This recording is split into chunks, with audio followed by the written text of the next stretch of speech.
Hi guys! Kakatapos ko lang mag-shower and I'm gonna share you my skincare routine.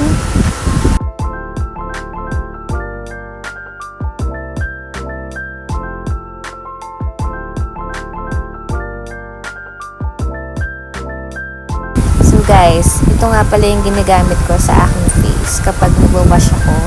Ang Moringa Retinol Niacinamide Soap. So it whitens your face. It minimize your pores and reduce wrinkles. So, ang bango-bango niyan, grabe.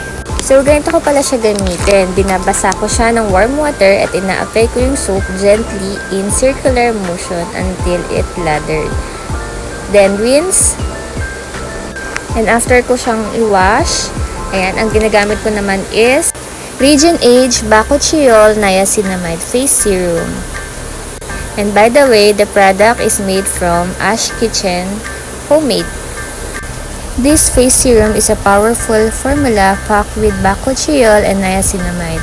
The unique blend effectively reduces wrinkles, anti-aging, brightens skin, and evens out skin tone while minimizing your pores dahil sa niacinamide. So, ayan. Ang ginagawa ko is circular motion. Guys, wala tong purging kasi napaka-mild lang nito dahil sa bakuchiol. So, ayan, 2 weeks ko na pala siyang ginagamit sa aking face. And every gising ko, sobrang fresh lang ng aking look. So, ayan, makikita nyo naman, grabe, ang ganda-ganda niyan sa mukha ko. And ang bango-bango rin niya.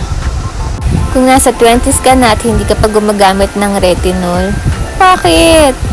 Alam nyo ba, ang daming nagagawa ng retinol sa skin natin?